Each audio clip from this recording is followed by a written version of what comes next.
G'day guys, how are we? Welcome to Talking Boxing. It is Monday, November 13th, 2023. I just had to remember what year we're in there. Great to have you all along for the show. As always, plenty going on there. We had the Ace Boxing show on the weekend. There's been some rumours about Jaya Pataya. Saw that Shannon O'Connell's making a comeback. The Tim Zoo, Nikita Zoo, big show planned for NRL. What do you feel about that? But as I said, always plenty to discuss. So I'm not sure we've got many in the chat yet, but I'm sure that there'll be more come on as we go through the show. Not sure whether daylight savings, what was that in Queensland? Is it 6 o'clock? I think it is. It's 7 p.m. here in Victoria. But either way, great to have you along. So the way this works is it's your show. Whatever you want to talk about, any topics, whether it be the current state of affairs with the boxing world, a question from the past, just whatever it might be. As I said, this is your show. So just put it in the chat there and we will discuss. As I said, we'll go over the Ace Boxing show on the weekend. Not a bad event from Angelo DiCarlo and the boys up there. Of course, the main event probably didn't go the way we all probably hoped, where we had a competitive hit out for Luke Modini, but a nice way for him to dip the toe in the water for his international career. What is he, 11 wins now, 11 fights, so he's 11-0, 9 knockouts. So, look, what was his name? Benoit Huber, the Swiss boxer. He was 9-3 coming in. Look, I've seen a lot of comments online about it, how he shouldn't have been in there and all the rest of it. But look, end of the day, as I said before, Luke, it's his first opportunity to dip the toe in the water as far as the international scene goes. Pretty inexperienced kid, only, was it 10 fights, 11 fights now. So you probably can forgive his management team and the promotional team, of course, for just letting him get in there and get his head around the international boxing world that he's going to have to contend in. But what it does do, it's a pretty good cruiserweight division at the moment in Australia. Of course, we've got Jaya Pataya, who's the king of the division, king of the world, of course. There's Jason Waitley. Haven't seen a lot of him lately. Just as we're going there, I just want to see what Jason Waitley has he fought since he lost. I'm not sure whether he has. He's 10-1. No, it hasn't fought for over a year, so 13 months it's been. So since he lost to Masternak in Norway, was it? Is that where he was from? He got stopped. No, he didn't get stopped. He lost by 12-round decision. So he hasn't been back yet. So let's hope he's back soon. Of course, now Luke Modini enters the fray. We've got Floyd Masson as well. So there's some really good young heavyweights out there at the moment. I'm just sort of throwing a few around, of course. But what do you guys think? Is Cruiserweight division one of the best divisions in boxing at the moment? What do we got there? So Zygmunt. Just bring your comment up there. Great show by Ace Boxing on Saturday. 2 brutal knockouts. Yeah, they were brutal, all right, Zygmunt. An entertaining female scrap. And Jalen Tate looking... Is it Yellen or Jatlin? I'm going to call him Jalen Tate. Looking sharp. Seems like Ace have been putting shows on for ages. Well, they have, mate. I think Angelo is put on...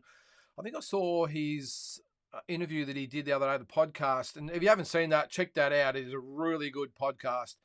Angelo, no holds barred as far as the state of boxing in Australia. We'll get to that in a sec. But I think he's done, is it 130 shows or something like that? A very, very experienced campaigner, Zygmunt. And one thing I like about Angelo and Ace Boxing is it's not about how much money they can put in their own pockets. It's how they can develop their own fighters. And if you're under the umbrella in the stable, they'll do everything they possibly can to get you where you want to get to. And to the point where I've got no doubt, looking at the money that Angelo invests in his events and what the caliber of opponents he's bringing over and the undercard that he puts on, he wouldn't be making a lot of money out of that. I think the production alone cost him a fortune. So we need more guys like him that aren't too stressed about the money they put in their own pocket, but it's what they can do for Australian boxing. So it's on, I saw it on Facebook on his own page, the Ace Boxing page. So make sure you jump on the Facebook and have a look. But yeah, Zygmunt, no secret or no stranger to putting on big shows is Angelo DiCarlo and Ace Boxing. But so look, just a quick look at the card itself. So of course we had Luke Modini with that just a devastating knockout of Benoit Huber, I think he's pronounced.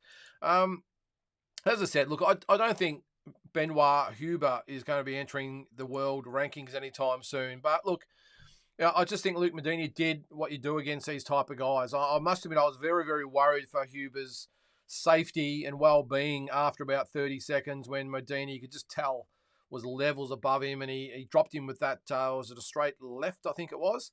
And then, of course, the knockout pump. Beautiful, just counter right hook, boom. As he was moving backwards too, if you look at it carefully, Huber's coming forward, he steps off, and just the nice check right hook as he comes towards him. So yeah, beautiful knockout. I'm sure it'll hit the highlight reels if he ever ends up on main event as a main event on the main event channel. If that makes sense. Kyle Champion, how are you, mate? Possibilities of a USA Australia card. I've got goosebumps, so much so that I have my own phantom card. Stay tuned. All right, we'll get to that in a sec. I just wanted to quickly go over. I forgot to check out the rest of the card there, Kyle. I'll just take your comment off the screen. I'll come back to that in a sec. So Bryce McLaughlin, he had the first round knockout of Nathan Wilson. Really impressed with Bryce McLaughlin. He moved to 6-1. Nathan Watson dropped to 10-3. Look, I just think McLaughlin just caught Nathan Watson cold. I think he came out hot, and Nathan Watson got caught, and that was really about it. But yeah, I was actually really impressed with Bryce McLaughlin after the fight as well, the way he spoke. Just a young guy, just not getting ahead of himself. He's just a young lad. I think he said he's a carpenter or electrician or some sort of tradie. And he just, he said, yeah, got in there, got it done, on to the next one. And I like that attitude. There was no calling out people. There was no ridiculous claims he's throwing out there that he's going to do this or do that. I think sometimes the young guys in this country and girls just need to just hold the line for a little bit before they get established. A lot of these young fighters, they get a little bit ahead of themselves and they start calling out people and say they're going to do ridiculous things. And I just think you have to find your way. And I was really impressed with Bryce McLaughlin in his post-fight interview, just like I was with Dylan Biggs after his last fight. Who did he knock out in the first round? Ryan Mitchum, I think it was. And I think he's conducted himself really, really well also. And as you said before, Zygmunt Jalen Tate moved to 14-0 with a 7th round knockout of, I'll try and pronounce his name, I'm hopeless with names, Aki Taliki, is it? Giensi from Kazakhstan. Stopped him with body shots in that 7th round. Really impressive is Jalen Tate. 14-0 now, and I like the way he's being brought along, and I think he's going to be a very, very good fighter. Nicola Costello with the draw against Sarah Watt, and Lachlan O'Shea with the win, 6-round win over Dimps Gillies. Like that name, Dimps. But with the girls' fight, the ladies' fight, I thought Sarah Watt got the rough end of the stick, if I'm going to be honest. She dropped to 3-5-2. I think she's a lot better fighter than her record suggests there. Nicola Costello went to 4-4-1. Excuse me. I gave Sarah Watt probably 5 of the 8 rounds, if I'm going to be completely honest. Excuse me. I thought she got the better of the exchanges. I thought she boxed really well. Not sure what you guys thought, but I thought in that one, all their fights were okay. I just thought the decision in that wasn't quite right. And I don't think any of the judges actually gave the fight to Sarah Watt at all. I think 2 had it a draw and the other one had it for Nicola Costello. So, yeah, it is what it is, I suppose. All right, back to this one, Kyle. Possibilities of USA Australia card. Yep, all right, you've got the goosebumps. So much so that I have a phantom card. Well, let's make sure you put that up in a sec, Kyle, unless you have already. I can't sort of go down the screen at the moment.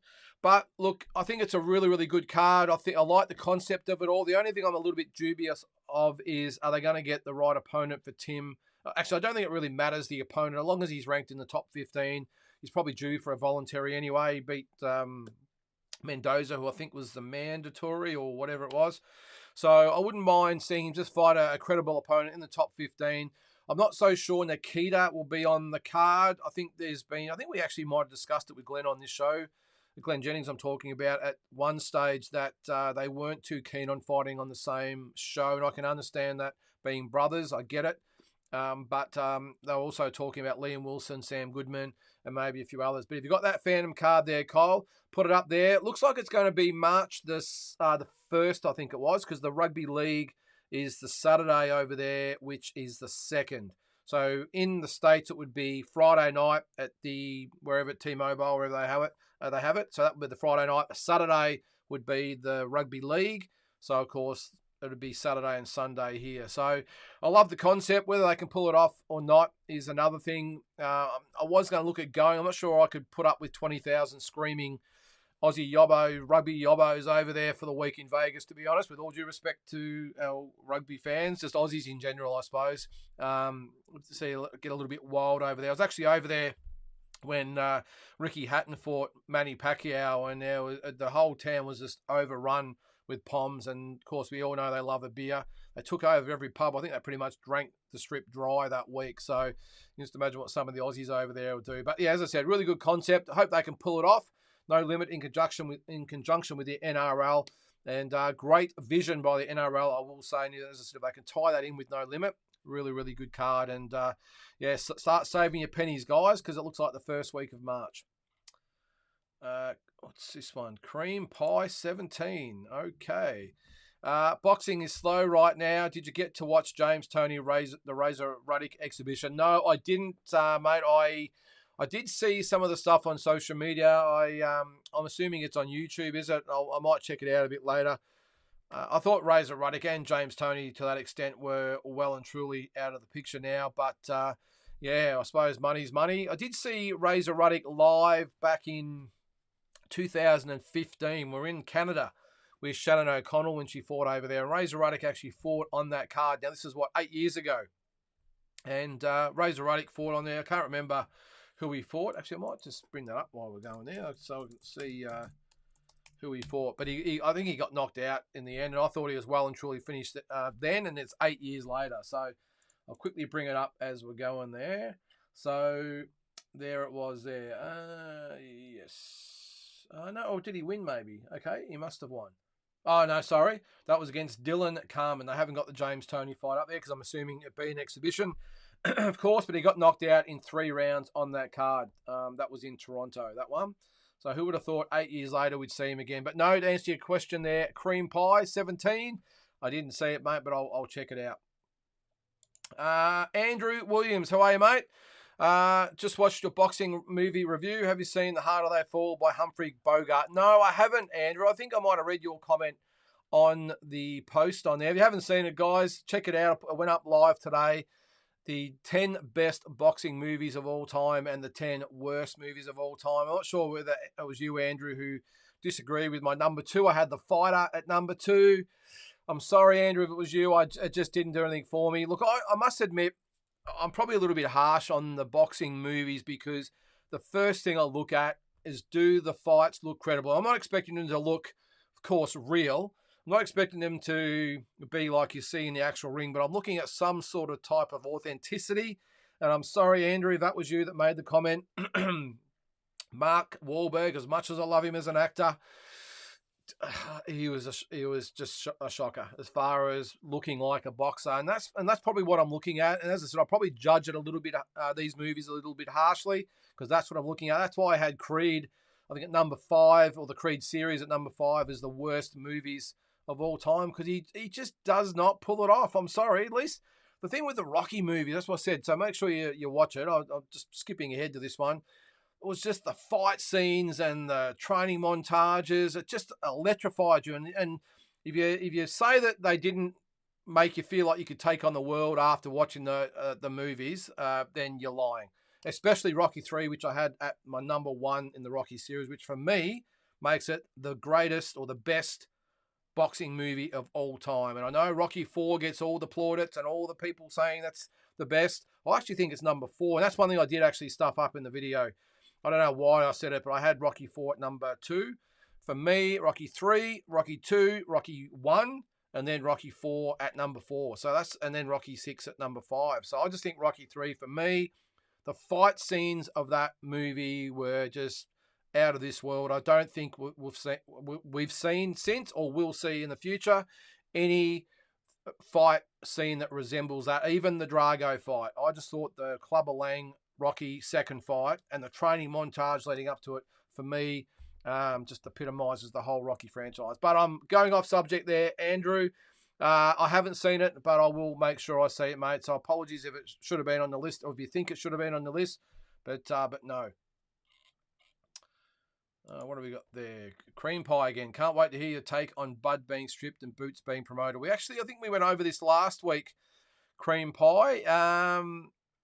I don't like it, but the only thing I can think of, mate, is that the IBF or maybe even Bud Crawford has contacted the sanctioning bodies, and the IBF have acted straight away and said, we're going to strip you straight away. I've got a feeling they've said to, or Bud's team has said to the IBF, we have no intentions of defending it, especially against Boots Ennis.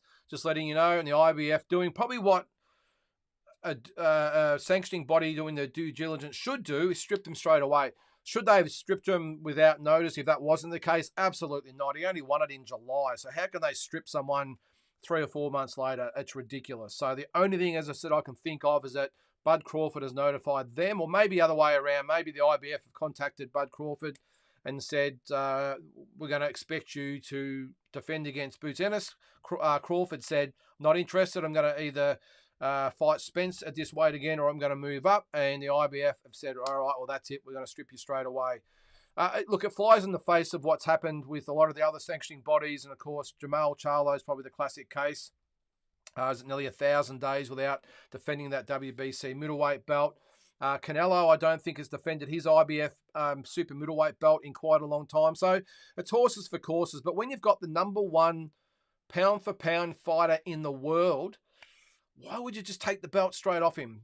It's really, really hard to understand there, mate. And I know there will be some things that will probably come out down the track, but I just don't get that the IBF have been so quick to strip the number one pound-for-pound fighter in the world. That's the only thing I can think of. And why, if that is the case, I'm sure, well, I was just going to say maybe if he was on the front foot and let everyone know, maybe they all would have stripped him. But I've just got a feeling maybe the IBF have contacted him and he said not interested, and they've just stripped him straight away. The WBC, WBA, and WBO have probably been a little bit more probably cautious about the whole thing and probably just waiting to see what happens with the Spence rematch. Of course, it's supposed to be is it February or March? No word on the exact details of that yet. But I've got a feeling now that it's not going to be undisputed, that you might see Crawford and Spence at 154. And I think Crawford will ask Spence for some more coin, and he'll go to 154. And the winner of that, who knows, could fight our man Tim. So plenty going on. But yeah, that's my take anyway, mate. And well, there's your other comment there. Was it unfair? I think I've just answered that, mate. But yeah, it's fair if he's told them he's not going to defend it, that's fair. If they've just said, well, we're just going to strip you and hand the belt to Ennis, well, of course, it's unfair, but I don't think that would have been the case. Glenn, how are you, mate? Welcome to the show. The cream pie again. Bud Zoo at 154 in the biggest arena Australia has. Yeah, sort of, mate. I've got to probably disagree a little bit with that. I don't, even though it probably is in the top 2 or 3 fights involving an Australian of all time, I don't think it gets a massive, it will get a massive crowd, but I don't think it would beat Pacquiao and Horn, which is 50,000. I don't think that would be the case.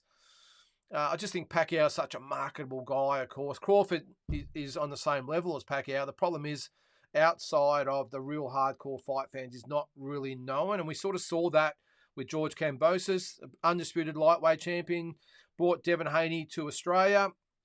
And what did they get? There might have been 38,000, but it was that one-off. The rematch only got probably about 8 or 9,000. So the Zoo name, of course, will pack the place out, but I'm not quite sure it surpasses Pacquiao and Horn as the biggest crowd in Australia. But as far as the magnitude of the fight, though, mate, yeah, 100%, it would be. Well, would it be bigger than Horn Pacquiao? Probably, because Zoo's probably on a lot higher level than maybe Jeff was. Crawford is probably, or is on the same level as Manny was, so that would probably be the biggest one. Who would have thought, though, that in the last 5, 6, 7 years, what it's been, we've had Horn Pacquiao and we've had Kambosos, Haney, and now we're going to have, hopefully, or maybe, Zoo versus Crawford or Spence or whoever it might be. It's just an amazing time for boxing at the moment. Glenn, anyone see, this is the Tony Ruddick exhibition, like watching a car crash in slow motion? No, I only saw it on social media over the weekend, Glenn, and I must admit I didn't really have any, real desire to jump on and watch it. I'm assuming, was it on live or you've just watched it on YouTube? Look, now a couple of you guys have mentioned it. I will get on and watch it. But the last time I saw Roddick getting knocked out 8 years ago, he didn't look very good then. So I'm assuming he doesn't look very good now. And James Toney, well, we all know James has seen better days, hasn't he? Kyle, did you see my first message at the top? Was that I'm assuming that's the USA card, mate? Yes, I can see your comment there. I'll come back to Glenn there in a sec. What do we got? USA versus Australia. Let's have a look. Tim Zhu versus Ericsson Lubin. Love it. Kyle, I think that would be the logical main event. They both fought around the same time this year, so it makes 100% sense that those two guys would fight. Same network, all the rest of it. Lubin's got is at the WBC silver belt or international belt or whatever the hell it is. Great fight. I think that's the next logical step. I like that one. Nikita Zhu versus Joseph Spencer. All right. Well, now you brought these names up. Now I'm going to have to look them up because I must admit, mate, I don't know a lot about them. I used to be a one-eyed fan like you are and know everything about everyone back in the day, but these days I just sort of concentrate on the surface fighters, to be honest. All right, here we go. Let's have a look. We'll all have a look together, right? We'll go through Kyle's fight. So he's 16-1. Lost his last fight by knockout though, but yes, okay, 16-1. Young fighter. I'm not sure whether I want to put Nikita Zhu in with someone like him straight away. I wouldn't have thought, Kyle. I think he's still finding his way. I think he's at the Dylan Biggs' level. Haven't seen this guy fight, but I'm assuming with a record like that, and his last fight was at the MGM. What card was that on there? That was on Benavides' plan. Okay, so it looks like he's one of the fighters they want to try and get behind. So I don't think that's really the type of fight you'd want, Nikita. I think they'll probably want a nice, well, it's an easy kill, but someone a little bit easier than him anyway. All right, who else we got there for Sam Goodman? Is that Elijah Pierce? Is it? Okay, let's have a look. Is Elijah? We'll put in that anyway, with the way you've spelled it. Pierce, is it? Let's have a look. Doesn't come up there, mate. So I'm assuming it's Elijah. Let's have a look. Sorry for everyone that's watching. No, I can't see it, mate. So you're going to have to elaborate on that. Who else we got? Liam Wilson, Albert Bell. Let's have a look at Albert. Albert Bell. All right, we got him there. The Prince. Let's have a look. 25-0. Oh, this is a real dream card for you, Kyle. I'm not quite sure whether, again, they're going to want Liam to fight this guy when he might have a world title shot coming. So 25-0, only 8 knockouts, so not a big puncher, so that's cool. Last fought, what was it, last weekend, or just this weekend just gone? Okay, so he had a TKO too. All right, yeah, no, I like that. Who else we got?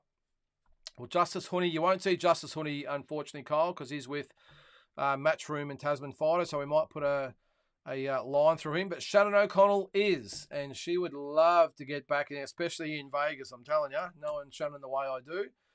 I don't know a lot about Sharetta Metcalf. Let's have a look at her. Where is she? What's that nickname there? All right, so she's 13-4-1, another American from Dallas, Texas. All right, so she fought last week as well. So, all right. So there you go. So there's the opponents there. All right, well, I like all of those, Kyle. The only thing is the Justice Honey fight will not happen. Good fight for him now. I know Jamo's Franklin, sorry. I'm going to call him Jackson there for a sec. I like all those, but you can only have, one, I suppose, big fight. All those could be main events in their own right. I think you'll probably see maybe some durable type of journeyman for the undercard fighters, and you'll see all the money and everything put into the Lubin fight. But you never know. I hope I'm wrong. I hope you're right that we get those types of fights. If you didn't know, I said before with Shannon O'Connell, she's back in training. I thought that was the end for her. She had the shoulder reconstruction or part reconstruction. So who would have thought that she would have been back? But by all accounts, that she's coming back next year. So I like that one, Shannon, Kyle. And knowing Shannon, I think she would love to fight on that card in America. She's fought in Canada before, but never in America. Did Stallone versus De Niro boxing movie make your list? Yes, it certainly did, mate. I think it was what was it? Number 4 or 5, I think it was, on my worst movies list. It's pretty hard to go wrong with Stallone and De Niro in a boxing movie, isn't it? But they managed to do it. Look, it's one of those movies. I said in the episode that, look, it's one of those popcorn movies. If you're not expecting too much, then watch it. But I just thought the whole storyline was just okay. But I just thought neither one of them could handle the comedic sort of side of things. Kevin Hart was in the movie as well. It was okay, mate, but it's not something I'd probably go back and watch multiple times, put it that way. All right, Cream Pie. I know Rocky V gets a bad rap, but I thought for Tommy Morrison's first movie, he had pretty good acting in it, in my opinion. Yeah, look, I still think it's a shocker, mate. I just thought he almost single-handedly brought down, well, I won't say brought down the franchise, because I think the first 4 movies stand on their own, don't they? They're just great movies. But I did actually see that in the initial draft of Rocky V, that Rocky was supposed to die on the street. He was supposed to die after fighting Tommy Morrison, or Tommy Gunn was his name, wasn't it? So he was supposed to die after fighting him in Adrian's arms, and the studio vetoed it, said, absolutely not, we're not going to kill this character. It's probably worth too much money, of course. But I think Tommy Morrison did a good job, mate. But I thought the movie was just it's an insult to the rest of the franchise, if you ask me, to not have Rocky actually fight in the ring. What should have maybe happened with that storyline is that, Tommy Gunn wins the title and then calls Rocky out, and Rocky fights him in the ring. That would have been better, and to knock him out in the ring, that probably ties in a little bit better with the whole Rocky franchise. To fight him in the street, that alone, the movie itself, the storyline was just okay, but I thought the introduction of the promoter, what was his name, Duke Washington or whatever the hell it was, shocking character. I know it was based on Don King, but just didn't belong in a Rocky movie, if you ask me, that type of character.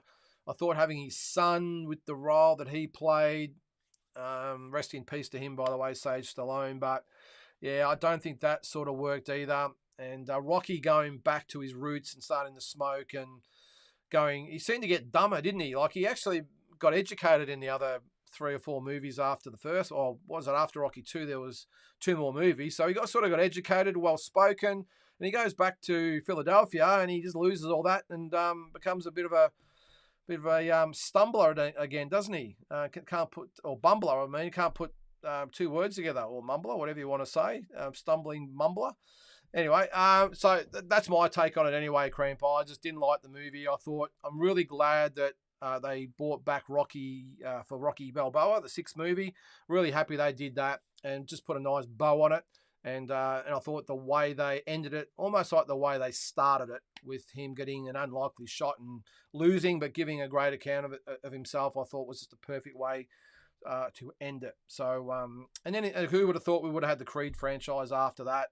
Look at my review on that one. I had it at number 5. I think they're really well done movies, but the fact that Michael B. Jordan just cannot fight or look like a boxer for the life of me, I'm sorry, it just doesn't wash for me.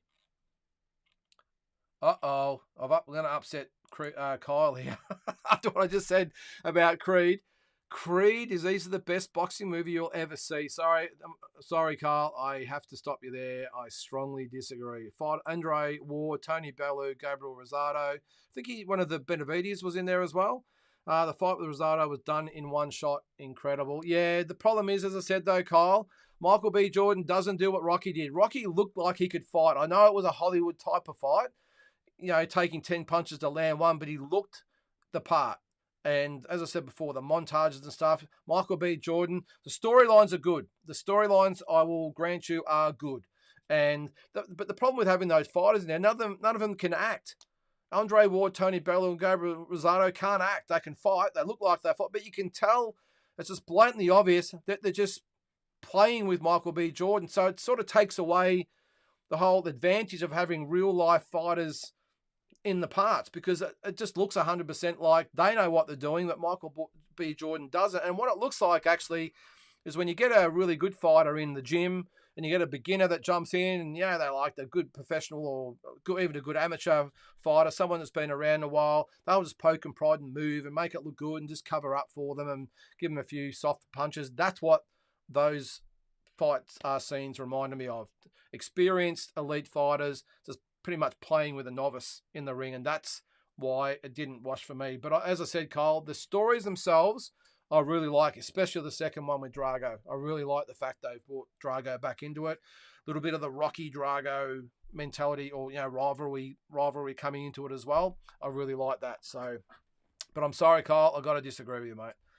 All right, what do we got? Zygmunt. Speaking of fighters hanging around a bit too long, I see 50-year-old former champ Sam Solomon, is taking on once beaten Alex Walters in December.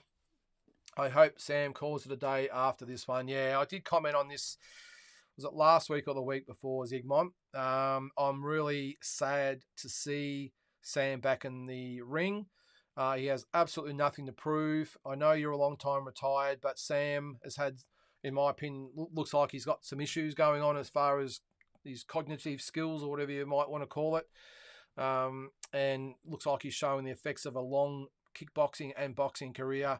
And, I've got way too much respect for Sam to support this. I know he won't give a toss about what I'm saying, but it does sadden me, Zygmunt, to see Sam Solomon, I'm just going to put my hand up there, back in the ring. It really does, especially for what?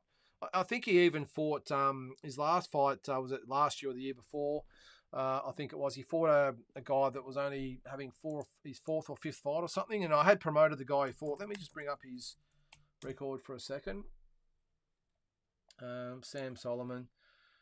Yeah, so, his last fight was a first round knockout loss to Joel Camilleri. And with all due respect to Joel, Sam shouldn't be getting knocked out in the first round by Joel Camilleri. That was about a year ago. I don't like it, Zygmunt. I've just got way too much respect for Sam Solomon to see him do that. And as I said, I saw him speak not long ago, and he's showing some signs of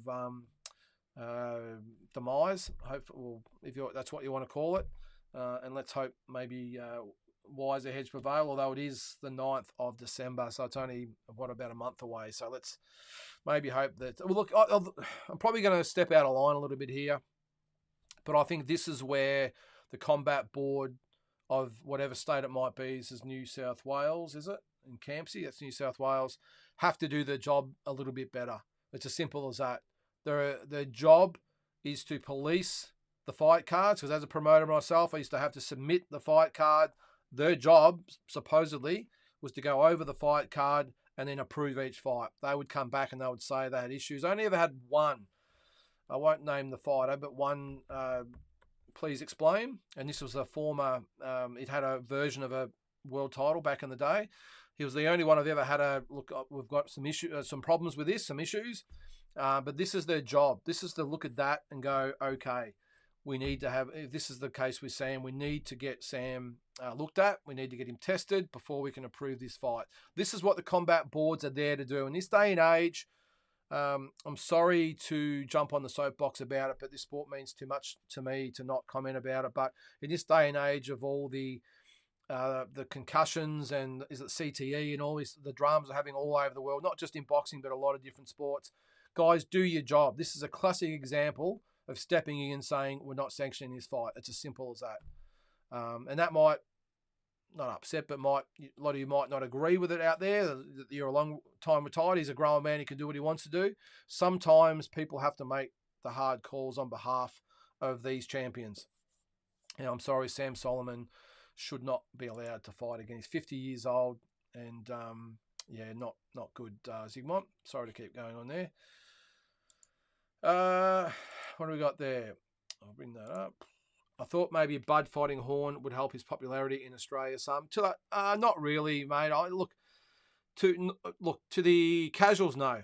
They probably wouldn't even remember Crawford, to be honest. The hardcore boxing fans obviously know him. He's the number one fighter in the world. But those casuals that all knew, look, it's a bit like with, say, Conor McGregor in UFC, and I'm probably one of them, not a UFC fan at all, but when Conor McGregor's fighting, I'll buy it. Manny Pacquiao was the same. Terence Bud Crawford, I'm not sure is in that boat. Great champion, #1 pound for pound in the world, but I don't think those casual out there, casual fight fans are going to pay for that fight. Yes, a shitload will because it's Tim Tszyu, but yeah, I'm not quite sure it's going to hit the mark, to be honest, mate. Andrew again, interested on how far you think Nikita Tszyu will go. I love him, but I think he's limited. Yeah, look, the jury's out for me, Andrew. I love him as far as what he brings to the sport.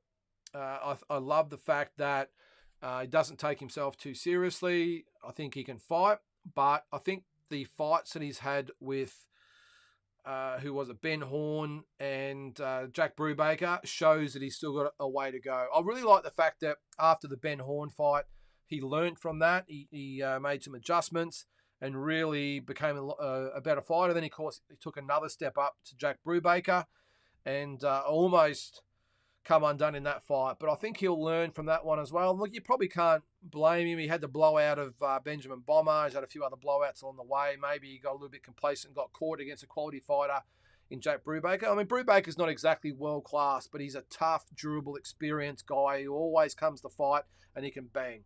So I think it was another bit of a wake-up call for Nikita. How far will he go?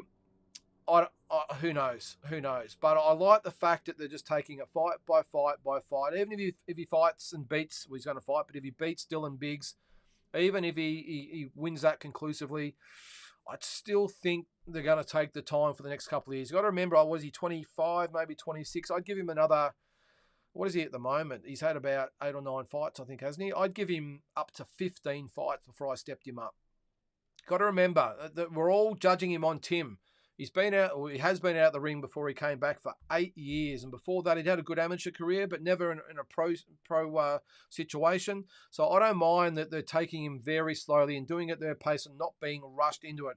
I haven't agreed, Andrew. I've said it on this show a couple of times. I haven't agreed with the putting him on as the main event on a pay-per-view. I understand that No Limit need names, and there's no bigger name than Nikita or the Tszyu name. So I understand they're trying to put him in there. In the main event, but I don't think he's ready for pay-per-views. I would like to see him maybe more on the undercards, but I also get it. He's a Tszyu. You've got to put him up there, but I like the fact that even though they have actually put him into that pay-per-view situation as the main event, that they have continued to match him accordingly. So as I said, he's had 7, 8, 9 fights, whatever it is. I wouldn't mind seeing him get to 15 fights before they actually step him up with a half-credible international opponent. Because I think he'll still fight probably 4 times a year. So it might be this time, the end of next year, or maybe mid-2025, we might see him step up. And he's still going to be a young man. So I just think they need to take him cautiously, and then we'll see what he's got. I just think he's a type of guy that if it doesn't quite work out for him, he'll happily just turn his back and walk away and not think twice about boxing. He just seems to be that type of guy. So I hope he succeeds. You know, obviously a big fan of Nikita, but I still think he's got a long way to go, just in my opinion. Glenn, Wilder versus Parker, heavily rumoured for 23rd December in Saudi, your pick. I did see that, Glenn. Now, I think the other ones on that card might be Joshua and Otto Wallen was the other one. Deontay Wilder, that's the one you just mentioned there. Dimitri Bivol on that as well against Richard Rivera they're talking about, and maybe even Jai Opetaia. So how good would that card be? That would be awesome. So as far as that fight goes, I think, well, Wilder's been really inactive, hasn't he? I might just bring him up while we're talking about it there. Really inactive, like Andy Ruiz inactive. Like 2 fights in 4 years or something. So he fought, I'll quickly bring you guys in on this one. Let's have a look. So he fought, when did he lose? So he had the 2 losses to Fury. So one in 2020. It was 20 months later that he fought Fury again. And then another 12 months after that, and hasn't fought since then. So pretty much in the last 3.5, nearly 4 years, he's had 2 fights since the start of 2020. So between 3.5 and 4 years, 2 fights. So it's just not enough. But if I had to take a pick, Glenn, I would say I would still back Deontay Wilder to get the job done simply because he's got this. Parker slowed down a lot. The way Parker fights, I think, would suit Wilder because he's not a real big mover or anything. He's not like he likes to come forward, but he's not real fast. He's a bit of a plotter, and I think that right hand could land, and that would be all over. So I'm going to pick Wilder in that one, Glenn. But let's hope that card happens. Even if Jai Patai is not on the card, I think the card itself would be a really big event to finish off, a couple of days before Christmas. Would be awesome. Andrew says Wilder, quick. Yeah, well, all he's got to do is land that right hand, doesn't he? Jules H. How are you, Jules? Speaking of Tommy Morrison, highly recommend the ESPN 30 for 30 Tommy. Yeah, I haven't actually seen it, Jules. I've been meaning to watch that. All those 30 episodes are great. I remember the Holmes Ali one back in the day. I'm sure there's been plenty of others, of course, with boxing, but I'll have to watch that one. Just a tragedy the way he went out, Tommy Morrison, with HIV. There's been a few conspiracy theories thrown around, but either way you look at it, just a tragedy that we lost him so young, and former WBO heavyweight champion. Like he's had some memorable fights, hasn't he? Remember the Mercer fight, but he also beat Foreman as well, and knocked out Ruddick and lots of others. So yeah, I used to be a big fan of Tommy Morrison. That big left hook, it was awesome. So if you haven't seen it, as Jules said there, check out the 30-30 on ESPN called Tommy. Cole says, do you think Shotgun Shannon would fight Sugar Neeks in a rematch? If it meant something too, I think Shannon would probably want a fight or two first. Kyle, she beat Sugar, what was it, the end of 2021? I think you're a bit of a fan of Sugar Neeks, I think you bring her up every week, but look, Shannon beat her quite decisively, I think, in the first match, even though it was a couple of years ago, so she could probably do it again. But if the stakes are right, Kyle, I think she would. But only if there's a title at stake or some good money at stake. Who knows? But I mean, I think she's approaching, shouldn't probably say it, but approaching 41, I think it is. So she probably hasn't got many big fights left in her. But if it was for the title, then who knows? But yeah, I'm not quite sure. Sugar Neeks, she's with DeBella, I think, now. So you never know. But Shannon will fight anyone. That's probably one good thing I've always liked about Shannon. She'll fight anyone, anywhere, anytime. So if it made sense, she would have no problem fighting Sugar Neeks. Mutsy, hi mate, says Wilder after the first right hand lands. Yep, well, that's all it takes, isn't it? Glenn disagrees. I don't see Wilder early. 38 and 1 round in 2 years after 2 beatings from Fury. I think it's a 50-50 fight. Yeah, look, I don't think it'll be one-sided, Glenn, but I just think all it takes is Wilder to land that right hand. The tricky part comes, of course, that if he can't knock the opponents out early, then obviously he diminishes as the fight goes on with fatigue and everything else. So if the longer it goes, does Parker have a better chance? I still think that Wilder, no matter what happens, has enough to beat Joseph Parker. But good fight. I like it.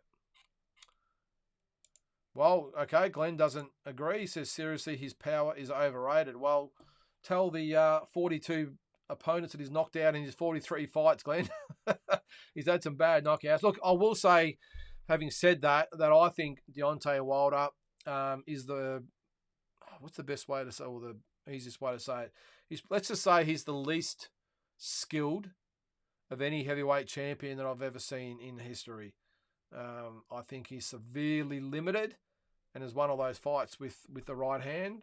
As far as being some of the best, well, he did have 10 title defenses, by the way, but yeah, I'm not a fan of Deontay Wilder's ability, put it that way. But good on him, he won the title, had 10 defenses, but got badly exposed, I think, by Tyson Fury. Andrew Williams says no to Glenn. I'll let you guys sort it out in the chat there. The Unknown Samoan. Hi, mate. Agreed. Michael B. Jordan does not have the boxing coordination, which makes it unbearable to watch if you're a true boxing fan / expert. Well, that's what I'm getting at. What is it? Unknown Samoan. That's exactly what I'm getting at. I judge these movies by, I don't expect them to be the real deal, but I expect some sort of effort from the main guy to look half credible. And I'm sorry, Marky Mark doesn't, or Mark Wahlberg doesn't. One of the worst ones is Jake Gyllenhaal. Michael B. Jordan doesn't. They just don't pull it off. One of the best ones I've seen, I will say, is Denzel Washington in The Hurricane. I thought he did a really, really good job of looking half credible. There was a very, very limited amount of fight scenes in that movie, so he didn't have probably as much pressure on him that the other guys did, who had to pretty much simulate real life fights that happen in real life. But I just think he looked half credible. Michael B. Jordan, as I said before, just looks like a novice being thrown in with an elite fighter, and they just poke and prod with him and have a bit of fun with him, and we're supposed to believe that he knocks them out. So that's why I don't like it. But again, I will say the storylines I like, but they could have got someone a little bit better, I think, that would have been a bit more credible. This is Deontay Wilder. What's his best win? 45-year-old Ortiz. Yeah, he had. He's beaten Ortiz twice. Taverne was not much. Areola, yep, just average. Yeah, you're probably right, I will say. Yep. Audley Harrison, geez, he could have been anything, Audley Harrison, but not to be. Yeah, look, I'm not going to disagree with you, Glenn. You're probably right there. That was probably his best win, which is again why I don't rate him in anywhere near the best heavyweights of all time. So, but again, he's got the right hand. He can take out anyone. He almost had Tyson Fury out twice in his 3 fights with, it might have been more times, but it definitely had Tyson Fury almost gone in their fight. So he's always dangerous. But as I said before, as far as ability goes, probably one of the least credentialed of all time. All right, we're going to talk still with the movies. Rocky looked like he could fight. You must be joking. He looked terrible. Kyle, how dare you? We're going to have to agree to disagree. So you're telling me that Rocky didn't look like he could fight, but Creed did? Oh, come on, Kyle. Come on. Rocky, all I say is go back and watch the fight that Rocky had with Clubber Lang in the second fight, the second fight with Creed as well. Not so much the Drago fight, but mate, he looked. I'm not saying he looked like he was a world-class fighter, but he made it look real and credible. The Michael B. Jordan in Creed, I'm sorry, he looked, as I said, like some novice is just throwing the gloves on and looks like he's been, staged to knock out these world champions. But we'll agree to disagree. You've got your own ability to put your own list up, but for me, I don't rate the Creed movies at all. Where for me, Rocky is the greatest movie franchise of all time, not just boxing. All right, Zigmund, I see Wilder is considering doing MMA. I really hope this doesn't happen. There's way too many good fighters out there for him. I personally really want to see him finally take on Andy Ruiz. Yeah, I'm not really stressed about who he fights, to be honest, Zigmund. I'm not overly keen to see him fight Ruiz. I want to see him fight, if anyone, a Anthony Joshua or a Zhang. They're the type of fights I want to see him fight. I'm not a fan of Andy Ruiz. I just don't like his style. I don't like someone that turns up out of shape. Congrats on him for beating Joshua, of course, but the way he turned up in the rematch was disgraceful. But Wilder, how would he go in MMA, in the cage? I think not real good, to be honest, Zigmund. I think being that size, I think they would chop down the legs and tie him up in knots. Even though if he lands a punch, that's great with the small gloves on, but he's still got to be able to land that punch. I think the guys will be going for his legs, and once he hits the deck, I'm not sure whether he's just too tall to do anything about it. But anyway, what do we got there? Amanda Serrano is putting some kicks into the heavy bag. She looks like she's on her way out, which means that WBC interim fight between Sky and Wilder might as well be for the title. Yeah, there has been murmurings about that she's looking at the MMA career, but it depends on what fights are out there for her. I think if there's maybe Katie Taylor again, I think that would be a good fight for her. But apart from that, there's really not a lot there for her. What has she had? 40-something fights. So it's not like she's got anything to prove. I know she'll want that Katie Taylor rematch if Taylor wins her next fight. But I don't agree with Sky and Wilder being for the full WBC belt. Neither one of them, in my opinion, have really earned that opportunity. But anyway, we'll see what happens. But I don't blame Amanda Serrano for trying to challenge herself and going to UFC or MMA, whatever it might be. So good on her. She just loves to fight by the looks of things. Glenn says, don't get me started on combat sports. Okay, we'll move on. Lynden, I see you promoted a few fight cards back in your day. Do you have another YouTube channel or Google Drive where the fights can be viewed? There's a few on there, Kyle. I can't remember what channel I actually put them on. I'll have to check that out for you. I'll put on there, and I'll maybe put it on our social media accounts, or I'll let you know next week. But yeah, I did promote 21 shows, Kyle, in total, including, geez, I'm just trying to think of the guys we promoted. Well, probably the biggest one I promoted or co-promoted was the Jeff Horn, Michael Zarafa fight in Bendigo. That was, 2019? But I've promoted the Maloney brothers, promoted Shannon O'Connell and Sugar Neeks Johnson, promoted Tim Zhu, Jaya Pataya, Brock Jarvis, Isaac Hardman, to name a few. Jade Mitchell, trying to think. There's a few out there anyway that I've promoted along the line anyway, Kyle. But yeah, I gave that up after, was it 2020 when COVID hit, and had no real reason to go back into it. I don't miss it at all, and there's no need for me in it now. There's plenty of promoters out there, so they can have it. Good on them. Jules says, getting back to Kyle there. As I said, mate, I will, if I can find the channel, I'll put it on, because I did have a Hosking Hosking Promotions YouTube page at one stage. I'm not quite sure whether it's still there, but I'll see if I can find them and I'll put a few up. But there are a lot of the shows on there, Kyle. Jules says, got a feeling the Solomon fight won't be sanctioned, but why does Walters take that fight? I'm with you there, Jules.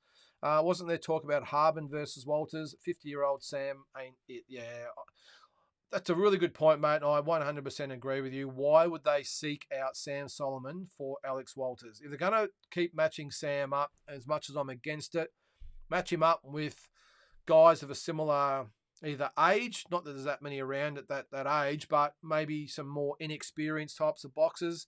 Look, Walters is not, in my opinion, an elite fighter by any means, but he's a young, hungry guy who's going to go after Sam Solomon. And you look at Joel Camilleri, who's not a big puncher at all, got Sam Solomon out of there in one round. I'm a little bit worried about Sam going up to Walters' backyard.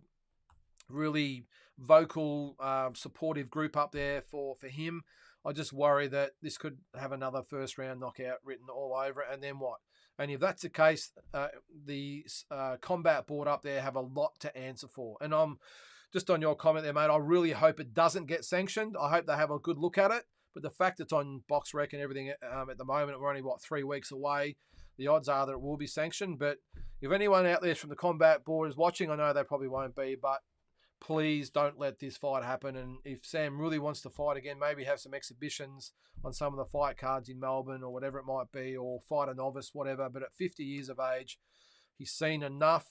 And I think I speak for a lot of fans out there that we just think way too much of Sam to see him go in there and just get bowled over one after the other, and some of the problems he's going to have later on in life.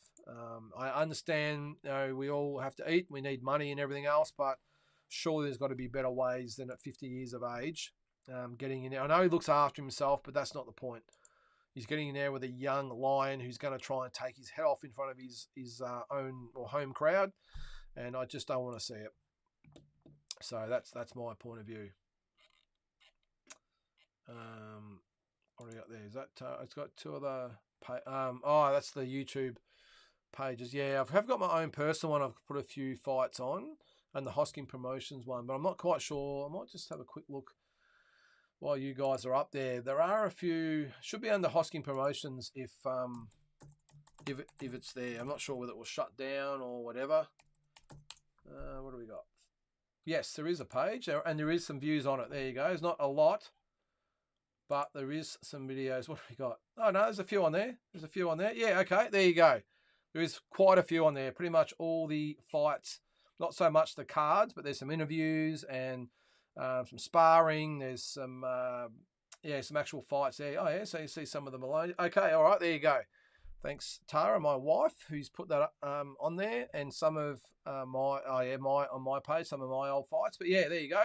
Plenty of interviews and fights on that one there if you want to check that out. So that's a Hosking Promotions page. Hasn't been anything put on there for a long, long time. And geez, there you go. We've got 206 subscribers, 67 videos on that page. So go check it out.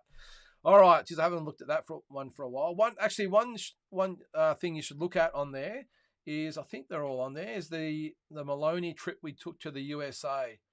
There's some interviews on there with the boys that I did. Might even be some promos for some of the cards as well. But anyway, go on there and check it out. All right. Jules, speaking of combat boards, thoughts on Jade Mitchell's loss being overturned and declared a no contest? Yeah, look, I'm for it, Jules, but the one thing that confuses me is why. Oh, that was the YouTube page. Sorry about that. Why has it taken them 6 months to overturn it? I think it was pretty obvious on the night, as much as who was it? Who did he fight? Hang on, I'll just type it in there. I know it was Will Tomlinson's boy, and he wasn't overly happy. I saw his comment on it. Shout out to Will if you're watching. He does watch sometimes. Max Reeves was his name. So, yeah, no, it's already been changed on BoxRec. Knowing Jade, he would have been straight onto the BoxRec guys saying get it changed to a no contest. Look, I don't disagree with it. Or sorry, I agree with it being overturned, Jules. I think on the night, to me, it was pretty obvious that it was a head clash. The way he had the amount of cuts that he had and the way the cuts were, to me, looked every bit a head clash. There might have been a few punches that landed at certain times, might have opened them up a bit more. I don't know, but for me, and I know I'm a Jade Mitchell supporter. I've promoted him lots of times, but I just thought it was, for me, clear cut that it was from head clashes. But that's the big thing, Jules. How come it took 6 months to overturn? It should have been done the next week, really. They should have had a look at it. And this is a combat board. Promoters, we pay thousands of dollars in sanctioning fees and official fees, and we've got to feed them and everything else. Do your job. Go back, look at the footage, and overturn it. That's what you've got to do. So too many of the combat board after a free ride and don't do the jobs properly. Just my opinion. I had a lot of friends on the combat board though, but they're all gone now. So there's a fresh batch. All right, still with Jules. Why does Walters take the Solomon fight? Wasn't it once talk about? Oh yeah, Hardman Walters. Has Sam still got a ranking? What is there to gain? Yeah, as I said before, mate, I don't know. Hardman Walters would be a good one. Of course, Walters was stopped by Andre Mikhailovich. I would love to see Hardman and him fight. I know there's been a lot of back and forth between the two. Not sure it'll happen now. Hardman being with No Limit, Mikhailovich being with DNL. I'm not quite sure those two parties see eye to eye. But I wouldn't mind seeing Hardman Walters. Hardman, of course, has got a good fight or a very tough fight coming up against Troy Coleman. So we'll get past that one. And, yeah, you never know. What do we got there? Kyle, does posting a website email links get blocked from YouTube live chat? I'm not sure. Sorry, I've been trying to track down your private message you sent me 2 weeks ago. Where should I go to Instagram, Kyle? On either the Boxing Deep Dive Instagram page, probably the best way to message me. I've got a private one as well. Yeah, that's probably the best way, Kyle. I look at those ones fairly often. So anyone out there want to message me with a comment or a suggestion or whatever it might be, an inquiry, then go to Instagram and what do they call it? DM me, Kyle. I'm not quite up with all the terms these days, but DM me and I'll come back to you. All right, The Unknown Samoan. I thought Robert De Niro in Raging Bull was pretty good. Yeah, that was my number 2 movie, mate. I had that at number 2 on the list behind the Rocky series. And if you didn't know, if you haven't watched it yet, I had to group the Creed series and the Rocky series together because there's 9 movies in total between them, and they would have taken up nearly half the ranking. So I had to group them together, except for Rocky 5. That was thrown out of the Rocky bunch. Pound for Pound King. Hi, mate. Welcome to the show. Andrew Lynden noticed you went to Olympics. Any stories? I got plenty of stories. Andrew, what ones do you want to know? I went in 96 to Atlanta. Went with a great bunch of guys / boxers. Robbie Peden, Justin Crawford, Rick Tempiri, Hussein Hussein. Who else was on there? James Swan, Lee Troush. Am I forgetting someone? Richie Rolls were the other ones. I think it was 8 of us in total. So, yeah, 96 in Atlanta, Andrew. And, yeah, I got plenty of stories to tell. It was a great time to go. I still remember walking out to the arena, 80 or 90,000 people, whatever there was, in the Australian uniform. It was absolutely awesome. And, yeah, it's hard to believe it was 27 years ago. Yeah, no, it was great, Andrew. And, yeah, obviously a highlight of my amateur career. Got any questions to ask about that, guys? Feel free to put them in the chat there. I'm happy to answer any questions you might have. Pound for Pound King says Wilder's chicken legs will get snapped in MMA. Yeah, I think so too. Yeah, good point, isn't it? They target the legs, and you would think that some of them almost have tree trunks for legs, and they'd snap him in half for sure. Got to get past those long arms, though, pound for pound. They'd have to, try and get through them to kick him. He's got an awful long reach, so, yeah, you never know. All right, Unknown Samoan. His legs are so skinny they won't be able to wrap their legs or arms around them, yeah? Well, that's a counterpoint. Asbot, how are you, mate? True, but can you imagine getting hit flush with Wilder's right in MMA gloves? Yeah, well, he's got to land it, though, Asbot, but yeah, 4-ounce gloves or 6-ounce gloves? Geez, if he landed one of those right hands, geez, it'd be a night out. He'd be probably literally caving people's faces in, wouldn't he? But, yeah, I suppose it's whoever gets there first. Does he land one or do they get the kicks in? But I think it's a hard one because if they're trying to kick him, he's a long way from the action, those long arms, and even though he's not the most skilled guy in the world, he's still got good footwork being a boxer. So you've got to try and get to those legs, and when you've got those long lightning bolts coming at you that can, as I said, cave your face in, it's who lands first, I suppose. All right, well, is it dropper 38? We might just get rid of you, I think. That's just a silly comment, whatever you're putting up there. So you're gone. Dropper, get rid of you. Yeah, Glenn, you hit it on the head there. You're a wanker, Dropper. Andrew says, drop dead. Yes, okay. There's always one, isn't there, guys? There's always one. Hey, look, I don't know if you're from an overseas country or whatever it might be. Just come on in. I know we're all probably a little bit more passionate for our own guys, and that's cool. I watched D-Style. If you haven't seen that, again, I say it every week. Make sure you check out D-Style Boxing, his YouTube page as well. He loves the Aussie boxers over there. He loves English boxers. It's just he's a boxing fan. I don't get it when you got to get on here and slam other people's podcasts or episodes, whatever you want to call them. So drop kick, you're gone. Right, you got a few comments. Yeah, that's it. Yeah, we don't do trolls here, says Tara. Nah, you're just gone. All right. Mutsy says, did you see Andy Cruz debut, Lynden? If not, check it out when you get time and get back to us. Andy Cruz. No, I didn't see that. He's the one that beat Harry Garside at the Olympics, isn't he, Mutsy? I think he is. I'm just going to type his name in. I am pretty impressed with him, I will say, as far as boxing goes. Mutsy, of course, he's an Olympic gold medalist. When did he debut?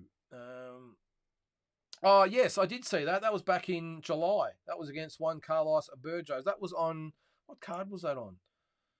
That was on, Alicia Baumgardner, Christina Leonard. Who else was the... I thought that might have been the main event then. Okay, I remember seeing it on DAZN. I think it was, yeah, on DAZN. I did see it, mate. Look, what was it? Was it a 10-round? Yeah, it was a 10-rounder. He won a 10-round decision in that fight, which is just crazy. So no, I was very impressed, Mutz. He's got a long way to go. I'm surprised he hasn't backed up a couple of times since then. As I said, that was back in July, and he's scheduled to fight again. When is it? In San Francisco on the Haney card, is it? I'll just bring you guys in so we can have a look at this, so you're not looking at me cranking my neck to the side. Oh, yeah, okay. Well, all us Aussies here will see, because no doubt we'll all be tuning in. So that is Andy Ruiz, Hector Tanajara, IBF International Lightweight title. So he's fighting a guy that's had 23 fights, 21, 1-1. Big step up. But those elite Olympians, obviously a gold medalist, he can fight. A bit like Lomachenko, jumps straight in the deep end. They've got the ability. As long as they've got the durability or the stamina to go 10 rounds, then they can easily match it with the best fighters in the world. Although Loma did come unstuck, didn't he, in his second fight against Salido. But, yeah, all right, I'll check that out. Who was it? Mutsy. But, yeah, I did see his first fight, and I was very, very impressed. And the fact that he went 10 rounds really easy, although he did have an opponent that pretty much let him dictate the pace of the fight, and that's probably where Salido got Lomachenko back in the day. Salido, being a very durable champion, sat on his chest and really made him work hard and took him out of his comfort zone, whereas Cruz had the ability to go hard when he wanted to, rest when he wanted to. So we'll see if Hector Tanajara can get him out of his comfort zone. But, yeah, very impressive fighter. I'll go back to my screen there. What do we got? Kyle. Shannon O'Connell's comeback.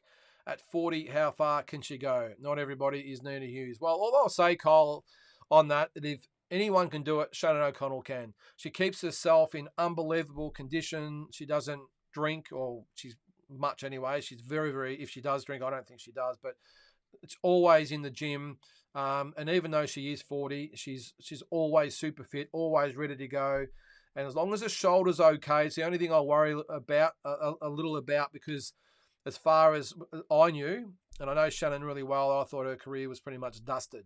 But I was really happy to see her in the gym looking good. But at 40, I think it's just a number is her age, Kyle. I think I would still back her to beat, well, obviously Ebony Bridges is off the table, though I'd love to see her super fit, physically right to go Shannon O'Connell against Ebony Bridges, not taking anything away from Ebony, but I still think she beats every other Aussie in and around her weight division.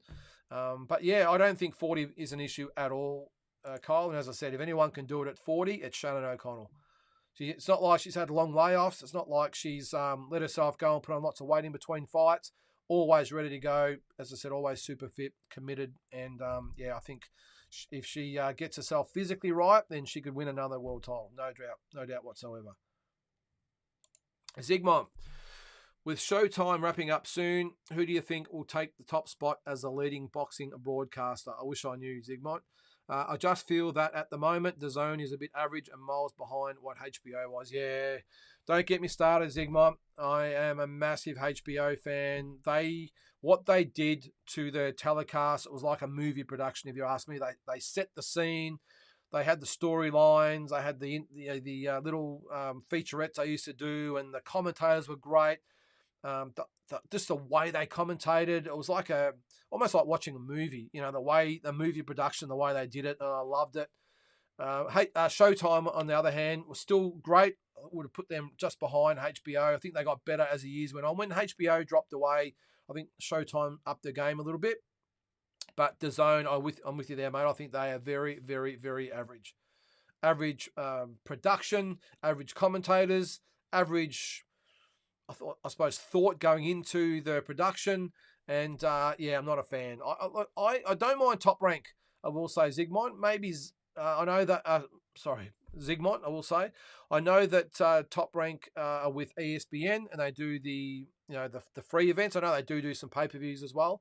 I would love to see Top Rank / ESPN take the mantle, because I think their productions are really, really well done.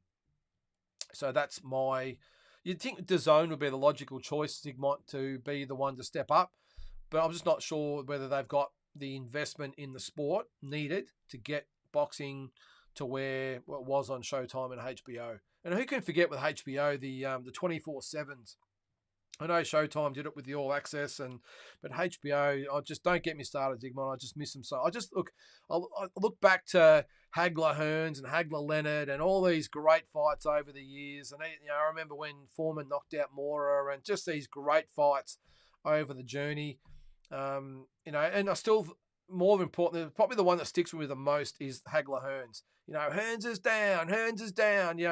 Just the way they go about it. Anyway, showing my age there at the moment, but to answer your question, I think DAZN will be the one that will step up, but I hope ESPN, in conjunction with Top Rank, decide they're going to take on the mantle and be the number one production team. I saw Harlem Eubank Chris Eubank Senior's nephew, got another win on the weekend. Are you a fan of the Eubanks, and who is your favourite boxing family of all time? Well, now you got me. Well, that's easy as far as the family goes. It's got to be the Zoos, doesn't it? There's not real much competition there. But I haven't seen anything of him, to be honest, Zygmunt. I will look him up now you've said that. I'm not a massive fan of the Eubanks. Chris Eubanks Senior, I must admit, because he backed it up. He fought the best and gave good accounts, like Nigel Benn back in the day. They just fought the best fighters and often, and had so many wars over the journey, including obviously with themselves or between themselves. Chris Eubank Jr., I think he's a bit of a pretender. I think he plays the role, but I don't think he's had one good win in his career. I know he had the last one against Liam Smith, but Liam Wilson, to me, is shot to pieces, and Smith actually beat him, of course, in the first fight. I think he was exposed against Groves and Billy Joe Saunders. I just don't think he's had a real signature win, and I don't think he will. I don't think he's made the most of his potential. I think he can fight, but I think he's like over the hill as far as opportunities will go now. And yeah, I'm not a big fan, to be honest, of Junior. Zygmunt, but I was of senior. Even though the way he almost talks like a butler, doesn't he? He's just the way, that classic English accent. So, but yeah, I hope I've answered your question there. But the Zoo family, obviously number one for me. Andrew Williams, big fan of Pro Box. Love Paulie and the beautiful round girls. The fights are 50-50s. Yeah, good point there. They're probably on the lower end though, aren't they, Andrew? I don't think they've got a lot of budget. I did meet, I can't remember his name. When we were over, I was in Vegas with Tassie Brown, and we were over there. We met him. It would have been the Haney Lomachenko weekend, and he's in with these guys, and I can't remember his name at the moment, but nice young guy. Introduced us to some of the plays and that. We've met Paulie Malignaggi, of course. But is Bernard Hopkins one of it? No, he's not. I'm just trying to think of the other guys in it. Anyway, but yeah, I am a fan of them, Andrew. And who knows, maybe they might get some backing. Maybe they'll align themselves with one of the big promoters. And who knows? But I just see them as being like a boxer or a thriller or one of those types of mobs at the moment. But let's hope they get some backing. They've got some great guys involved in it. I think Roy Jones Jr. is the other one. That's who I was thinking of. He's the other one involved in it as well. So, yeah, and Andrew agrees with HBO. And yes, get the likes up, guys. If you're watching this show, make sure you like the page. Like the broadcast, and we'll try and get the views and members up. It's a bit of a battle, I will say, getting the likes up all the time and the views, but I appreciate all you guys and girls out there that do watch. Kyle says, the fighter was Elijah Pierce. Okay, that's the one I was thinking of. Now, I think we mentioned, did we talk about him last week? I reckon we did. Let's have a look. Elijah Pierce. Yeah, there he is. 18-2. Yep. Okay, he's the one I was thinking of. Yep, 18-2. Again, Kyle, I'm not quite sure whether these are the real quality guys. Look, they might have maybe, Tim, of course, will be, if it was Lubin, that'd be great. They might have probably Goodman and maybe Liam Wilson do have these types of guys, but I'm thinking the other guys and girls maybe on the card will just maybe have journeyman type of opponents just to fill the rest of the card. But let's hope I'm wrong. Asbot, what's your thoughts on Oscar as a promoter? He's making a lot of noise recently about his big promo guys working together for the sport. Is he legit? Do you reckon full of it? I have seen that, Asbot. Now, I'm a little bit in between. I mean, I love him as a fighter. I used to love him as a promoter when he was at the top of his game, but I've got a feeling that it was just the Golden Boy thing was his in name only, and of course the Richard Schaefer's and all the other guys behind the scenes were doing the majority of the work. He was sort of turning up to the events and taking all the credit like a lot of them do, but I think not so much Oscar himself, but Golden Boy as a whole used to be great. But now that he's pretty much running the show, I think it leaves a lot to be desired. Golden Boy, they were the number one up until 5, 6, 7 years ago when Canelo left. They were the number one promotional outfit in the game. Every big fight taking place was Golden Boy. Of course, they had, I suppose Top Rank had Manny Pacquiao, but they had Mayweather in conjunction with all the other great fighters they had. So I think he's struggling these days, because I don't think he's taken as seriously as he was. I know he's got the deal with DAZN, but his fight cards I think are pretty average. Making a lot of noise. He does. He makes a lot of noise about bringing everyone together, but what's he really doing about it? They all do it. All the other promoters blame each other. Eddie Hearn, who I think is the number one promoter in the world, well, maybe a tie with Bob Arum's Top Rank, but anyway, that's a different story. I think he makes a lot of noise. They all make a lot of noise about they're trying to do the right thing. They're trying to bring everyone together. But at the end of the day, what comes into it is ego. And with ego involved with these guys, that's why they're all successful, whether they're just being promoters or ex-boxers. That's the reason a lot of this doesn't get done, because they all want to be the lead guy. They don't want to take a backward step. They don't want to compromise.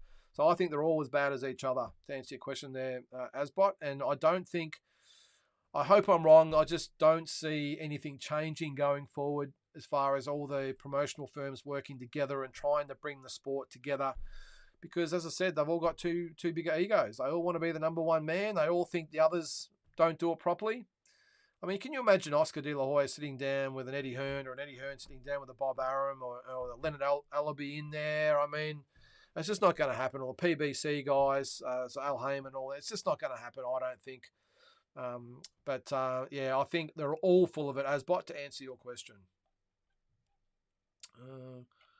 What we got there? James Brown. Away, James. We've got about 15 minutes to go here, guys. There's a big opportunity for No Limit to bring big fights here with less promotions in the US. Yeah, I hope you're right there, James. Well, there is a big opportunity. Whether or not they take the opportunity is another thing, because we have discussed this a little bit on this show in the last few weeks, especially with the pay-per-view with Nikita and Dylan Biggs and some of the quality of the undercards they've put on the Wednesday night shows they've put on. I mean, everything costs money.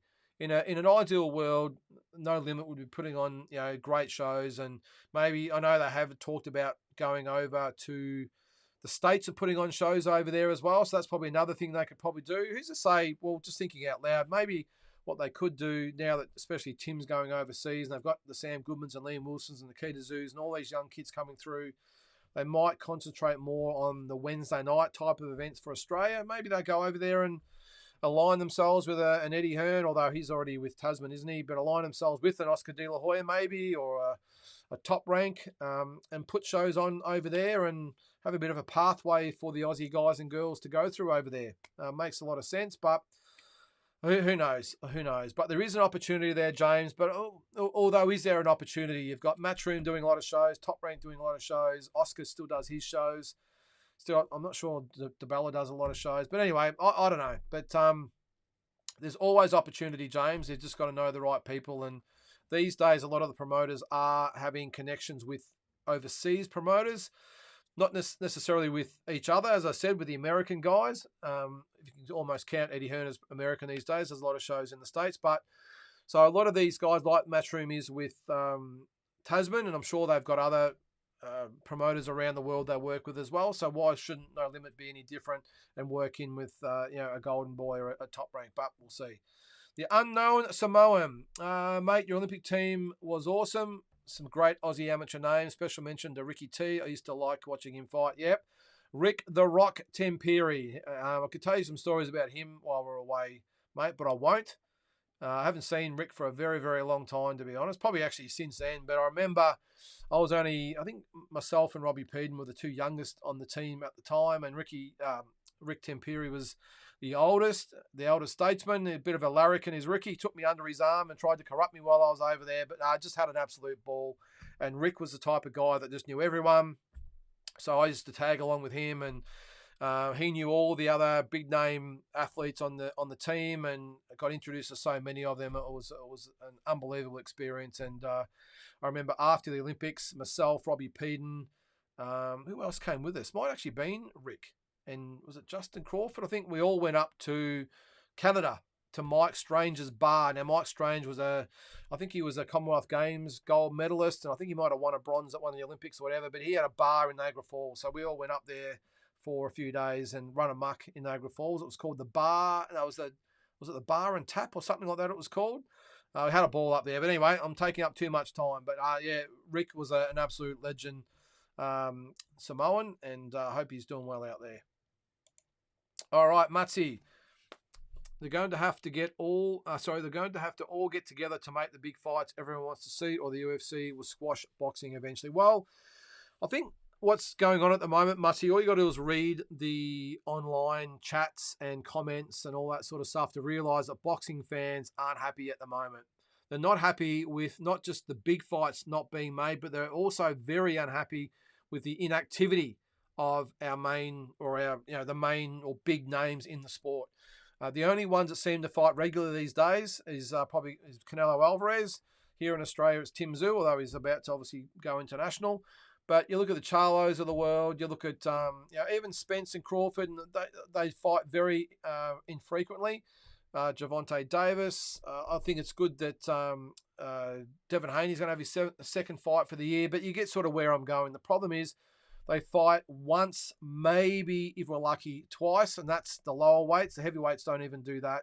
So it's really, really disenchanting at the moment being a boxing fan, and they're just handing the UFC, the fans on a platter, because they put big shows on regularly. Was it every month or every 2 months, whatever it might be? They have their other minor shows going all the time. And the thing about it is the best fight the best. Now, I'm not a fan, of UFC, but I 100% respect what they do, and I just wish that boxing had a similar type of setup. Now, that ain't going to happen because unlike UFC, boxing hasn't just been, or an organisation just hasn't been created. UFC started as they are, and like the WWE, I suppose, and they control everything. They've got their own belt, and it's all great. We're not going to see that happen in boxing because you've got all those sanctioning bodies, and they're not going anywhere. To some extent, you sort of see with the belt situation, the Ring magazine tried to maybe bring it together, and they probably have to some extent because they are renowned as the belt, or if you've got that belt, you are the champion. So it's been good in that respect, but we don't see the company type of setup that we do with the UFC, and it's never going to happen when you've got all these promotional firms doing their own thing. It's just not going to happen, and each year goes past, the fighters fight more and more infrequently, and I just really worry about where we're going to be in 5 to 10 years, Mutsy. I just remember back in the day, the great fighters fought at least 2, maybe 3 times a year, and we just don't see it anymore. And it's just such a shame, and I'm sure you hardcore boxing fans out there agree that it's just a real tragedy at the moment that we're just not getting the fighters fight as much as they should. Kyle says, he said the media has to back boxing in Australia in order for it to grow. If Jai becomes undisputed, he could be the catalyst. He stated before he prefers to fight at home than the UK. The problem we've got, Kyle, as I said last week, I mean, it's happened with Tim Tszyu. And look, in that aspect, Tim Tszyu has done what I suppose Jeff Horn did, George Kambosos to some extent, although he was only sort of in and out for 5 minutes, really, when you think about it. But of course, Costa Tszyu did, and Jeff Fennick did, and all the ones before him. The media got behind him and really got their name out there. And I just remember back in the day, Jeff Fennick was probably the best known athlete in Australia at the time. So they've got to get behind it. The problem is at the moment, boxing's just not on their list as far as priorities. There's too much going on, and all the football codes and countless other sports in front of it. We're just too far down the pecking order. But if that is going to happen, Kyle, we need them to get behind Jai. I just don't think they're going to see Jai as marketable enough. I really don't. I mean, if George Kambosos is a lot more, I think, marketable than Jai Apataya. I think Jai Apataya is probably a better fighter, but George Kambosos is more marketable. He makes the promotion sort of bubble away and gets involved and hypes it up and everything else. If he can't get the media excited, I just don't know how Jai does it. I really don't. And the media aren't going to get behind Jai just because he's a good fighter. They're just not. So the Matildas and the Boomers, like I said last week, who finished 3rd and 4th respectively, they got 10 or 100 times more publicity than what Jai Apataya got. So anyway, who knows what's going to happen, Kyle. Look, we might get Matchroom now. They're behind Jai. Might come in and put a big marketing campaign and try and get him on radio and TV and in the papers. Who knows? But that's what it's going to take because the media here, Kyle, are not going to get behind Jai. It's as simple as that. They'll put an article in the paper whenever he fights if he's lucky, but they're not going to get behind him, which is what they need. They need the TV networks to get behind him, and they've got better things to do all the time. And it hurts me to say that, but that's just reality. A couple more comments there. Fight Hype asked Bob about making fights with other promoters, and he said Oscar is easy to deal with when it comes to cross promotions. Yeah, well, that's a start, isn't it? That's a start, pound for pound king. Let's hope there's a few more peace talks. And look, I don't know. Maybe there just needs to be someone like a Bob Arum, who is the godfather of boxing, of course, who can come in and maybe get Oscar together, talk to Leonard Allaby, and get these guys together. And what have we got there? Oh yeah. Okay. Well, there you go. Sorry, just looking at our YouTube page. It's got 40,000 likes on some of the videos. But anyway, that was just sent through. But yeah, that's what it might take, is someone like Bob Arum to be the elder statesman to bring everyone together. But whether he can be bothered, who knows? But that's what it's going to take. What's up there? I've been trying to get all the boys together for a reunion show. Yeah. I have been talking about it for a while, mate, about getting, and I've talked to a lot of the boys individually, but we've talked about doing a show where I get all the boys on and we do a bit of a Zoom call with them all on here, and we reminisce about the 96 Olympics. Would you like to see it? I can do it. I've had Bomber Peden ready to go. I've had Justin Crawford ready to go. I've had Hussein ready to go. James Swan's a bit hard to track down. I don't think Rick Tempiri's got social media, but I'm sure we can track him down. Haven't spoken to Lee Troush for quite some time. I know Richie Rolls is out on social media, so I'm sure I could get at least 6 of the boys together, or 5 or 6 of the boys. So would you like to see it? All the 96 Olympic team together. That fight last week, Rocha versus Santillion, was a cross between Oscar and Bob. Okay, I didn't know that. I better regrets it now. I didn't see that fight, to be honest, mate. I don't think it was televised here in Australia. Allaby is a cancer to boxing. He finds excuses to not make the good fights. Yeah, I'm not a fan of his either, pound for pound king. I think he's one of the guys or the promoters out there that are one of the reasons why you'll never see it united, because he doesn't want to unite it. He sees all the others as jokes and just will not deal with them, and sees himself as the Messiah in conjunction with, of course, Floyd Mayweather. So he's one of the reasons why I don't think it happens. Andrew Williams, the media can't get behind boxing. They're too busy ruining all the footy codes with safety first. Yeah, well, that's what I said, Andrew. I mean, you look at the football codes, AFL, NRL, union to some extent, but now you've got soccer. Now you've got men's and women's versions of all those sports as well. Of course, you've got the cricket and basketball's massive, and even down the line with swimming and all the rest of it.